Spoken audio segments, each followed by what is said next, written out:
प्यारे बच्चों, आज हम लोग रासायनिक साम्य का अगला टॉपिक ला सातेलिए का नियम पढ़ेंगे। बड़ा बढ़िया टॉपिक है, लेकिन नियम है वैज्ञानिक के द्वारा दिया गया है। कहीं ना कहीं नियम में सत्यता है, उसको ध्यान में रखते हुए एक छोटे से एग्जाम्पल से हम लोग शुरुआत करेंगे। जैसे अभी हम लोगों ने देखा कि अपने यहाँ डेंगू का प्रकोप बहुत ज़्यादा था और कई नए नए बच्चे डेंगू के प्रभाव से बेचारे इस दुनिया को छोड़ करके चले गए। सिंपल वे में होता क्या है कि डेंगू में गांव में हमारे कहते हैं कि प्लेटें कम हो गई। जो हमारे शरीर का प्रतिरक्षा तंत्र होता है वो कमज़ोर करता है डेंगू का वायरस। उसके लिए जो प्लेटलेट्स हैं वो लड़ती हैं उससे। अगर उनको ज़्यादा खा जाता है तो शरीर में उनकी कमी हो जाती है। उसके बाद लीवर के ऊपर वो आक्रमण करता है। बिल्कुल उसी प्रकार से हमारा ला सातेलिए का नियम है। इसका प्रभाव किसी भी जो उत्क्रमणीय अभिक्रिया है उसमें साम्य को स्थापित करने में किया जाता है। जैसे अगर कोई साम्य निकाय है और उसके ऊपर हम क्या करते हैं, ताप दाब और आयतन का परिवर्तन करते हैं, तो साम्य उस ओर विस्थापित होता है जिधर किए गए परिवर्तन का प्रभाव निरस्त होता है। ध्यान क्या रखना है, परिभाषा मेन है, स्थिर ताप पर यदि किसी साम्य निकाय के कारक जैसे ताप दाब और आयतन, ताप दाब और सांद्रण में परिवर्तन किया जाए तो साम्य उस ओर विस्थापित होता है जिधर उसके किए गए परिवर्तन का प्रभाव निरस्त होता है।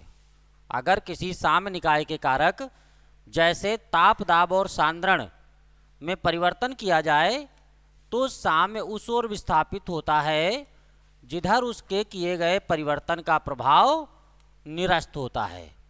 ठीक है, तो इसमें हमको 3 पद पढ़ने हैं। 3 का क्या प्रभाव पड़ता उनके बारे में जानना है। एक तो सांद्रण परिवर्तन का प्रभाव, 2 नंबर पर ताप परिवर्तन का प्रभाव,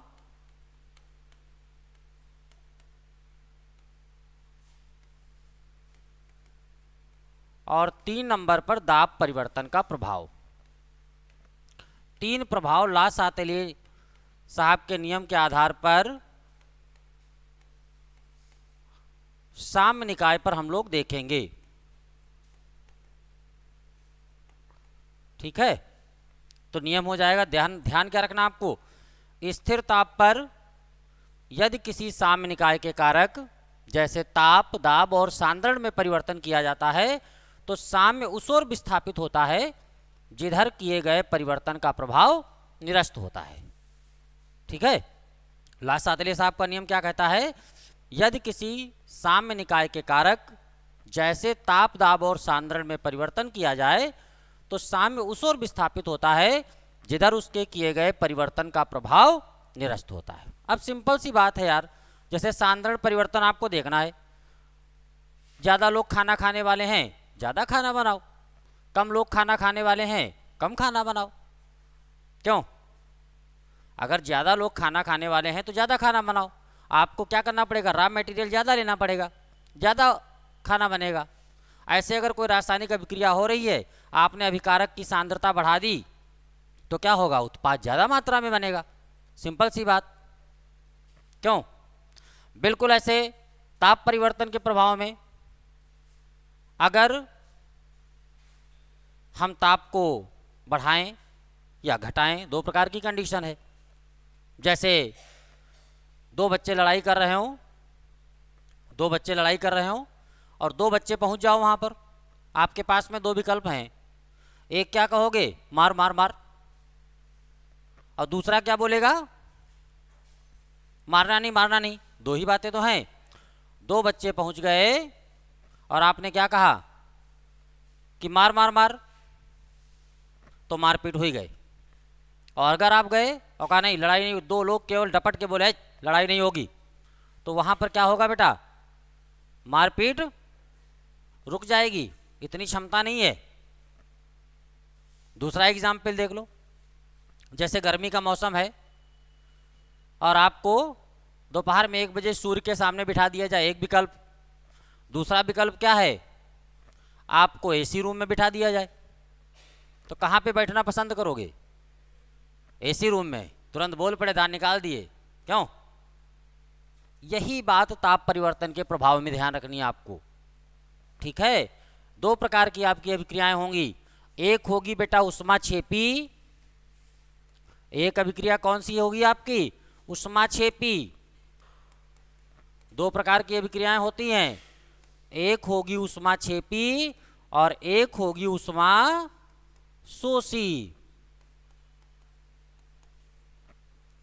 समझ गए नहीं? एक अभिक्रिया आपकी ऊष्माक्षेपी और दूसरी अभिक्रिया कौन सी होगी, ऊष्माशोषी। ऊष्माक्षेपी अभिक्रिया कौन सी होती है, जिसमें ऊष्मा का उत्सर्जन हो, और ऊष्माशोषी जिसमें ऊष्मा का अवशोषण हो। बोलो भाई, ऊष्माक्षेपी अभिक्रिया वो होती है जिसमें ऊष्मा का उत्सर्जन है, कि गर्मी का मौसम है, क्या आपको सूर्य के प्रकाश के सामने 1 बजे बिठा दिया जाए, बढ़िया रहेगा? बताओ भाई, नहीं बढ़िया रहेगा, एसी में बैठना पसंद करोगे। तो अगर ऊष्माक्षेपी अभिक्रिया है और आप उसके लिए फेवरेबल कंडीशन देखना चाहते हैं, तो कैसा ताप होना चाहिए, कम ताप की ज़्यादा ताप? बोलो बेटा, कम ताप। Very good. कैसा ताप होना चाहिए? अगर ऊष्माक्षेपी अभिक्रिया है तो उसके लिए क्या होना चाहिए, कम ताप, और अगर ऊष्माशोषी है तो अधिक ताप। क्लियर बात? तीसरे नंबर पर हम बेटा आते हैं दाब के प्रभाव पर, दाब परिवर्तन का प्रभाव। अभी हम सिंपल भाषा में बोल रहे हैं, अभी लाशास्त्रीय नियम के आधार पर आपको नहीं बता रहे हैं, ठीक। पहले में हमने आपको क्या बताया सांद्रण परिवर्तन में, कि अगर आप, कहने का तात्पर्य हमारा क्या था, कि ज़्यादा लोग खाना खाने वाले हैं तो ज़्यादा रॉ मटेरियल आपको लेना पड़ेगा। क्यों बेटा? तो आपको ऐसे अभिक्रिया कोई हो रही है, जैसे हम कह दें सिंपल वे में, एक सिंपल अभिक्रिया लिख देते हैं, इधर लिखते हैं H2 + I2 और उत्क्रमणीय चिन्ह 2HI। अब अगर बेटा हम HI को ज़्यादा मात्रा में बनाना चाहते हैं तो हमें क्या करना पड़ेगा? अगर हम HI ज़्यादा मात्रा में बनाना चाहते हैं तो हमें क्या करना पड़ेगा? किसकी सांद्रता को बढ़ाना पड़ेगा? बोलो। H2 और I2 की मक्खनचू लाल मत बना करो यार, जल्दी बोला जाता है। अगर बात क्लियर हो रही है तो तुम फिर मक्खनचू लाल बन जाते हो, चिरकुटाई नहीं पसंद, ठीक है। तो क्या अगर हम H2 और I2 की सांद्रता को बढ़ा दें तो HI क्या होगा?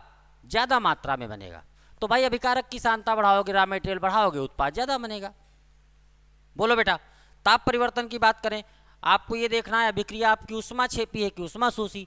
अगर ऊष्माक्षेपी है तो उसके लिए आपको क्या करना पड़ेगा बेटा? कम ताप लाना पड़ेगा। और अगर ऊष्माशोषी है तो अधिक ताप लाना पड़ेगा। अगर बेटा हम इसके आगे ऊष्मा लिख देते हैं, ध्यान दीजिए, जैसे हमने लिख दिया +3000 कैलोरी, 3000 कैलोरी, तो अब पहले नंबर पर आपको क्या देखना है, आपकी अभिक्रिया कैसी है, ऊष्माक्षेपी है कि ऊष्माशोषी? ऊष्माक्षेपी +3000 है, डेल्टा H बराबर क्या हो जाएगा? -3000। तो भैया जब ऊष्माक्षेपी है तो क्या होगा? सिंपल सी बात, ऊष्माक्षेपी है तो उसके लिए आपको क्या करना पड़ेगा? ताप कम करना पड़ेगा। क्लियर बात? अगर ऊष्माक्षेपी है तो उसके लिए क्या करना पड़ेगा? ताप कम करना पड़ेगा, ठीक। अब तीसरे नंबर पर आते हैं दाब परिवर्तन का प्रभाव। दाब बढ़ाने पर साम्य उस ओर विस्थापित होता है जिधर मोलों या अणुओं की संख्या में कमी होती है या जिधर आयतन घटता है। हर चीजें देखो, फिर से सुनिए एक बार लाशास्त्रीय नियम को। लाशास्त्रीय नियम में क्या बताया गया? यदि किसी साम्य निकाय के कारक जैसे ताप, दाब और सांद्रण में परिवर्तन किया जाए तो साम्य उस ओर विस्थापित होता है जिधर उसके किए गए परिवर्तन का प्रभाव क्या होता है? निरस्त होता है। साम्य आपको उस तरफ जाएगा जिधर उसके किए गए परिवर्तन का प्रभाव क्या होगा? निरस्त होगा। यदि किसी साम्य निकाय के कारक जैसे ताप, दाब और सांद्रण में परिवर्तन किया जाए तो साम्य उस ओर विस्थापित होगा जिधर उसके किए गए परिवर्तन का प्रभाव निरस्त होगा। आप केमिस्ट्री भाषा बोलें, सांद्रण परिवर्तन का प्रभाव।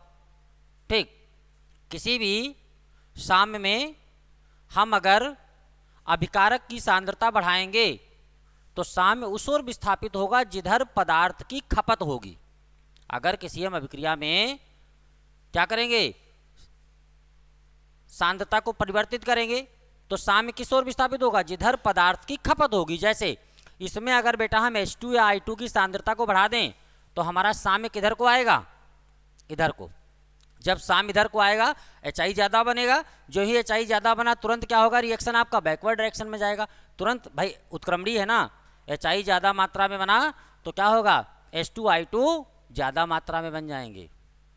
ठीक है, तो साम्य किधर को विस्थापित हो रहा है आपका, HI की तरफ। क्यों, क्योंकि HI ज़्यादा मात्रा में बनेगा तो HI की खपत ज़्यादा हो जाएगी। तो सांद्रण परिवर्तन का प्रभाव क्या कहता है, अगर हम अभिकारक की सांद्रता या किसी भी पदार्थ की सांद्रता बढ़ाएंगे तो साम्य उस ओर विस्थापित होगा जिधर पदार्थ की खपत होगी, जिधर पदार्थ की क्या होगी, खपत होगी। ताप परिवर्तन का प्रभाव क्या कहता है, ताप बढ़ाने पर साम्य उस ओर विस्थापित होगा जिधर उष्मा अवशोषित होगी। ध्यान दीजिए बात को, ताप बढ़ाने पर साम्य उस ओर विस्थापित होगा जिधर उष्मा अवशोषित होगी, क्योंकि साम्य के उस दिशा में जाने से ताप वृद्धि का प्रभाव क्या होगा बेटा, निरस्त होगा। तो इधर देखो, अगर इसके ऊपर बात की जाए तो इधर की तरफ अगर आए तो अभिक्रिया कैसी है, उष्मा छेपी उष्मा शोषी, उष्मा छेपी। तो जस्ट अपोजिट इधर जाएंगे तो क्या होगा, उष्मा शोषी होगी। तो ताप बढ़ाने पर साम्य आपका किस ओर विस्थापित होगा, जिधर उष्मा शोषी है, क्योंकि इधर उष्मा अवशोषित होती है। आपका साम्य इधर विस्थापित होने लगेगा, आपको ले जाना है इधर, HI ज़्यादा मात्रा में करना है, ज़्यादा मात्रा में प्राप्त करना, तो आपको ताप क्या करना पड़ेगा बेटा, कम या ज़्यादा, कम करना पड़ेगा। Very good. दाब परिवर्तन का प्रभाव, दाब बढ़ाने पर बेटा साम्य उस ओर विस्थापित होता है जिधर हमने क्या बताया अभी, मोलों या अणुओं की संख्या में कमी होती है। दाब बढ़ाने पर साम्य उस ओर विस्थापित होता है जिधर मोलों या अणुओं की संख्या में कमी होती है। ठीक, क्योंकि साम्य के उस दिशा में जाने से दाब वृद्धि का प्रभाव निरस्त होता है। अब तीन बातें ध्यान रखना बेटा, एक आपके पास में डेल्टा एन बराबर क्या हो सकता है, पॉजिटिव, एक डेल्टा एन बराबर क्या हो सकता है, जीरो, और एक डेल्टा एन बराबर क्या हो सकता है, निगेटिव। ध्यान दीजिए, जस्ट उल्टा रखना है आपको। अगर डेल्टा एन पॉजिटिव है तो आपको कम दाब लगाना पड़ेगा। क्या लगाना पड़ेगा, कम दाब। अगर डेल्टा एन बराबर जीरो है तो दाब का कोई प्रभाव नहीं, दाब का कोई प्रभाव नहीं।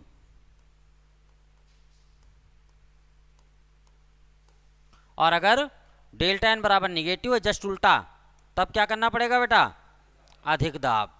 ठीक है, तो अगर डेल्टा एन बराबर पॉजिटिव है तो दाब का कोई प्रभाव नहीं, अगर डेल्टा एन बराबर जीरो, वो डेल्टा एन बराबर पॉजिटिव है तो कम दाब, डेल्टा एन बराबर जीरो है तो दाब का कोई प्रभाव नहीं, और अगर डेल्टा एन बराबर निगेटिव है तो आपको क्या करना पड़ेगा, अधिक दाब लगाना पड़ेगा।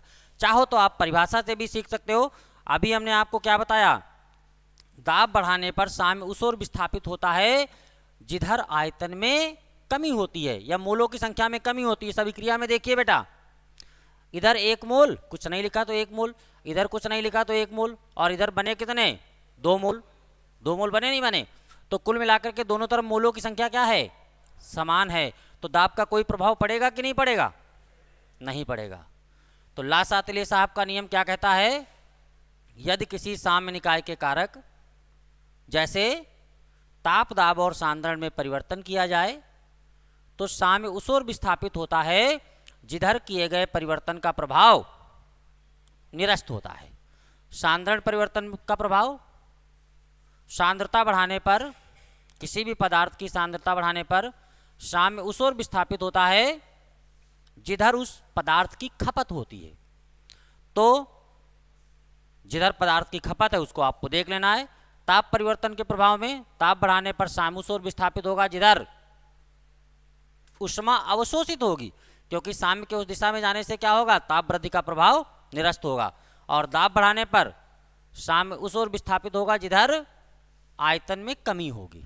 लेकिन ये तीनों बातें आप अलग से ध्यान रखना, तीन बातें जो अपनी ट्रिक वाली, अगर आप अभिकारक की सांद्रता बढ़ाओगे तो उत्पाद ज़्यादा मात्रा में बनेगा। क्यों बेटा? दूसरी बात, अगर ऊष्माक्षेपी अभिक्रिया है तो कम ताप, ऊष्माशोषी अभिक्रिया है तो अधिक ताप। तीसरी बात, अगर डेल्टा एन बराबर पॉजिटिव है तो कम दाब, अगर डेल्टा एन बराबर 0 है तो दाब का कोई प्रभाव नहीं, और अगर डेल्टा एन बराबर निगेटिव है तो क्या करना होगा बेटा? आपको अधिक दाब लगाना होगा। क्लियर बात? कोई दिक्कत इसमें? बोलो बेटा। अब हम लोग आगे बढ़ चलते हैं। अब आपके सामने एग्जाम्पल आते हैं और देखते हैं कि आप एग्जाम्पल को बता पाते हो कि नहीं। देखो, जैसे अभी हमने आपके सामने H2 प्लस I2 उत्क्रमणीय चिन्ह 2HI लिखा था। ये सब के सब बेटा गैस अवस्था में हैं, और प्लस यहां पर क्या लिखा था? Plus 3000 calorie. ठीक बात। अब यहां पर हमको तीन प्रभाव देखने हैं। पहला कौन सा? सांद्रता परिवर्तन का प्रभाव, सांद्रता परिवर्तन का प्रभाव,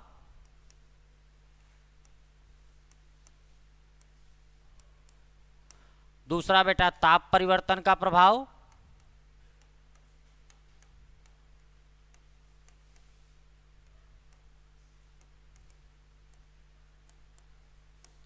तीसरा दाब परिवर्तन का प्रभाव।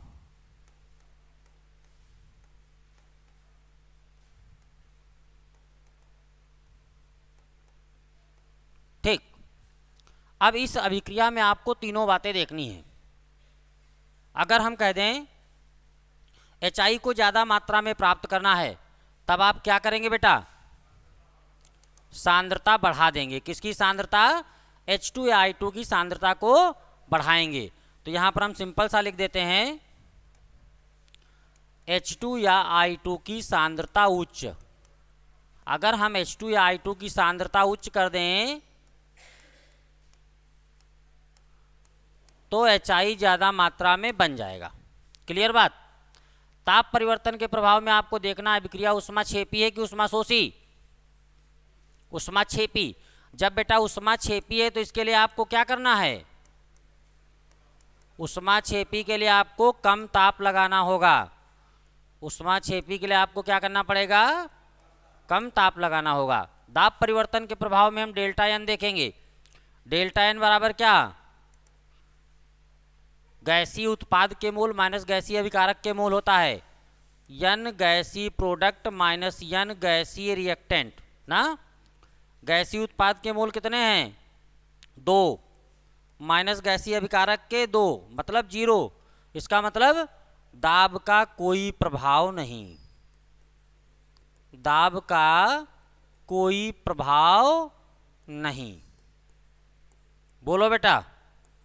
तो आसानी से अब आपके सामने अगर कोई भी समीकरण दे दी जाए ऊष्मा सहित, तो हमें लग रहा है कि विश्वास है कि आप आसानी से देख करके बता दोगे कि इसके ऊपर क्या प्रभाव पड़ेगा।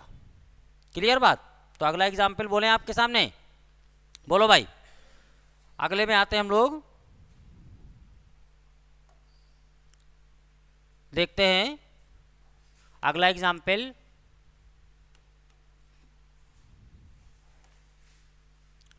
N2 प्लस 3H2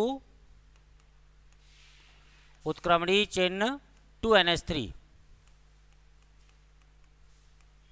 उसमें लिख देते बेटा 22,400 कैलोरी। ठीक। ये सब के सब बेटा गैस हैं, ये सब के सब क्या हैं? गैस है। ठीक। अब आपको तीनों प्रभाव देखने हैं। बार बार यहां पर लिखने की कोई आवश्यकता नहीं है। क्यों बेटा? एक आपको देखना है क्या? सांद्रण परिवर्तन,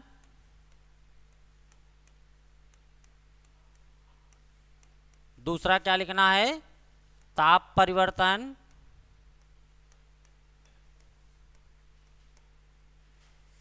तीसरा लिखना है दाब परिवर्तन।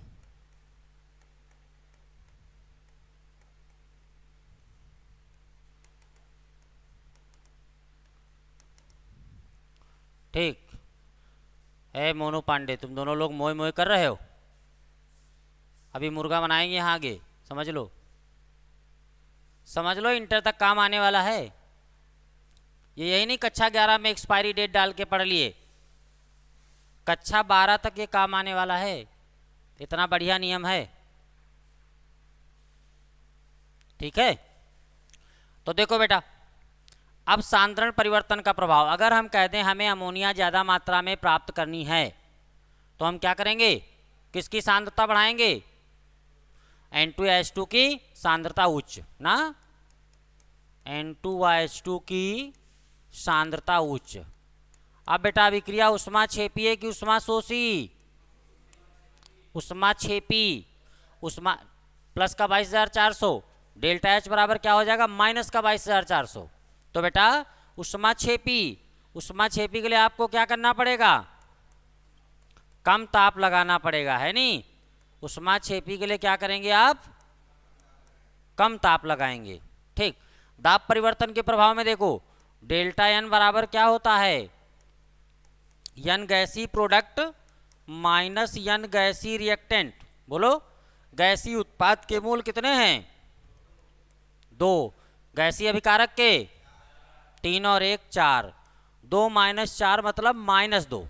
क्यों बेटा, 2 माइनस 4 मतलब -2, -2 का मतलब आपको दाब कम लगाना पड़ेगा ज्यादा। बोलो भाई, उच्च दाब, अधिक दाब, वेरी गुड।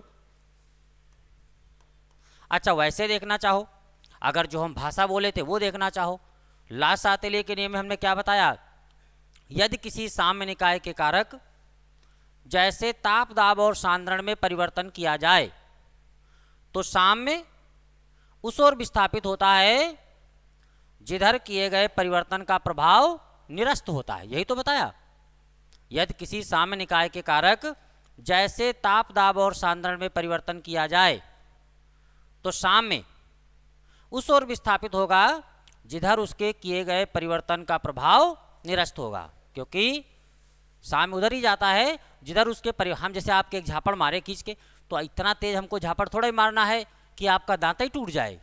बताओ, झापड़ ऐसा मारना है कि 2-4-10 सेकंड के बाद कूल डाउन, है कि नहीं, उसका प्रभाव निरस्त हो। बताओ बेटा, तो यही तो लासा दिले साहब ने बताया कि यदि किसी साम्य निकाय के कारक जैसे ताप दाब सांद्रण में परिवर्तन किया जाए तो साम्य उस ओर विस्थापित होगा जिधर उसके किए गए परिवर्तन का प्रभाव क्या होगा, निरस्त होगा। सांद्रण परिवर्तन में हमने आपको क्या बताया कि पदार्थ की सांद्रता बढ़ाने पर साम्य उस ओर विस्थापित होगा जिधर पदार्थ की खपत होगी। बोलो बेटा, अगर हम नाइट्रोजन हाइड्रोजन की सांद्रता को बढ़ाएं या दोनों में से किसी एक की सांद्रता को बढ़ाएं तो क्या होगा, अमोनिया ज़्यादा मात्रा में बनेगी। जब बेटा अमोनिया ज़्यादा मात्रा में बनेगी तो तुरंत रिएक्शन आपकी किधर आएगी, बैकवर्ड डायरेक्शन में। क्लियर बात। ताप परिवर्तन के प्रभाव में हमने क्या बताया, ताप बढ़ाने पर साम्य उस ओर विस्थापित होगा जिधर उष्मा अवशोषित होगी। तो बेटा अगर हम इधर से इधर को जा रहे हैं तो उष्मा क्या हो रही, अवशोषित हो रही है, तो इधर से इधर को आएंगे तो उष्मा क्या होगी। तो अब आप किधर से किधर को, इधर से इधर को जा रहे हो तो उष्मा क्या हो रही, उत्सर्जित क्या, अवशोषित, उत्सर्जित, उष्मा क्षेपी है। इधर से इधर को आओगे अवशोषित, तो आपको किधर जाना है, ताप बढ़ाने पर साम, वेरी गुड, ताप बढ़ाने पर साम उधर विस्थापित होगा जिधर उष्मा अवशोषित होगी, आपको इधर आना है ना। तो अब जाना लेकिन वास्तव में आपको इधर है, तो आप क्या करेंगे, ताप को कम कर देंगे, सिंपल सी बात है। दाब बढ़ाने पर हमने क्या बताया था, साम्य उस ओर विस्थापित होगा जिधर आयतन या मोलों की संख्या में कमी होगी। बोलो बेटा, दाब बढ़ाने पर साम्य उस ओर विस्थापित होगा जिधर आयतन या मोलों की संख्या में कमी होगी। तो भाई क्लियर बात है, क्या आप दाब बढ़ाएंगे तो साम्य किधर जाएगा, इधर देखो 3 और 1 4, और इधर कितना मोल, 2 मोल, तो साम्य किधर जाएगा जब दाब बढ़ाओगे, इस तरफ। क्लियर बात। तो जब हम दाब बढ़ाएंगे तो साम्य इधर आएगा, मतलब अधिक दाब की आवश्यकता होगी, उच्च दाब की आवश्यकता होगी। क्लियर, कोई दिक्कत, आगे बढ़ चलें। अब अगर हम कहते हैं आपसे एक एग्जाम्पल करो आके, तो कर लोगे, बोर्ड पे आना होगा, हैं, ये बिटिया आ जाएगी।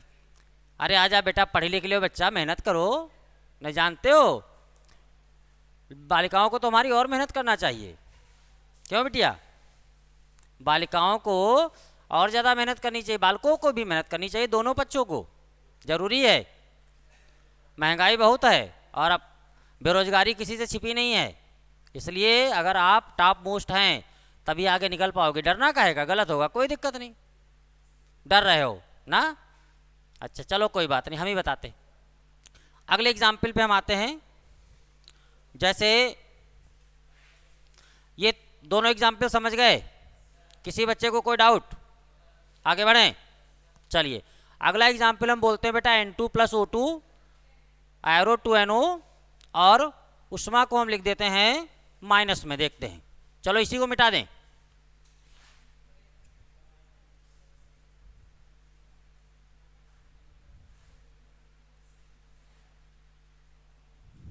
देखते हैं बेटा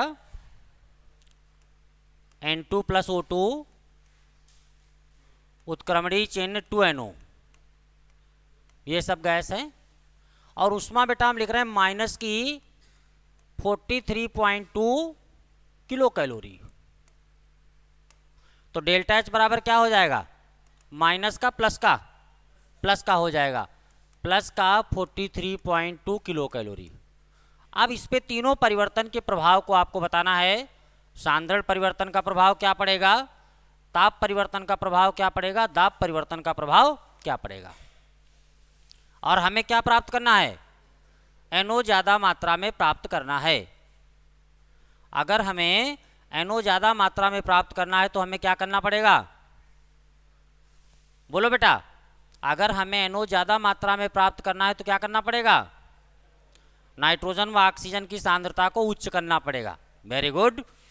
N2 व O2 की सांद्रता उच्च।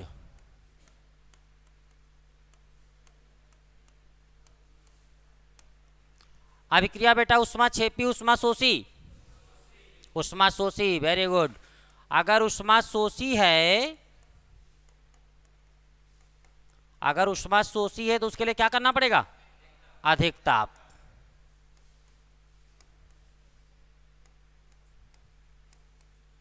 ठीक, दाब के परिवर्तन में आ जाओ। दाब बढ़ाने पर साम्य किस ओर विस्थापित होगा? उस तरफ जिधर मोलों या अणुओं की संख्या में कमी होगी, क्योंकि साम्य के उस दिशा में जाने से दाब वृद्धि का प्रभाव निरस्त होगा। तो डेल्टा N बराबर क्या? N गैसीय प्रोडक्ट माइनस N गैसीय रिएक्टेंट। बोलो बेटा, तो 2 - 2 = 0। इसका मतलब दाब का कोई प्रभाव नहीं, दाब का कोई प्रभाव नहीं। ठीक बेटा, तो क्लियर बात है, कोई दिक्कत इसमें? ला सातिले का नियम पूर्णतया समझ गए? ला सातिले साहब ने अपने नियम में क्या बताया था? अगर किसी साम्य निकाय के कारक जैसे ताप, दाब व सांद्रण में परिवर्तन किया जाए तो साम्य उस ओर विस्थापित होता है जिधर उसके किए गए परिवर्तन का प्रभाव निरस्त होता है। ठीक, सांद्रण परिवर्तन के प्रभाव में क्या बताया था? अगर हम अभिकारक की सांद्रता बढ़ाएंगे या पदार्थ की सांद्रता बढ़ाएंगे तो साम्य उस ओर विस्थापित होगा जिधर पदार्थ की क्या होगी बेटा? खपत होगी, खर्चा होगा। ताप परिवर्तन के प्रभाव में क्या बताया था? ताप बढ़ाने पर साम्य उस ओर विस्थापित होगा जिधर उष्मा अवशोषित होगी, क्योंकि साम्य के उस दिशा में जाने से ताप वृद्धि का प्रभाव निरस्त होगा। और दाब बढ़ाने पर साम्य उस ओर विस्थापित होगा जिधर, बोलो बेटा, मोलों या अणुओं की संख्या में कमी होगी, क्योंकि साम्य के उस दिशा में जाने से दाब वृद्धि का प्रभाव निरस्त होगा। क्लियर बात? अभी इसके एग्जाम्पल और बचे हैं, थोड़ा सा यहीं पे स्टॉप करते हैं, फिर आगे आपको पुनः एक बार फिर से समझाएंगे, देखेंगे कि कितना आप कैप्चर कर पाए हो। ठीक है, धन्यवाद।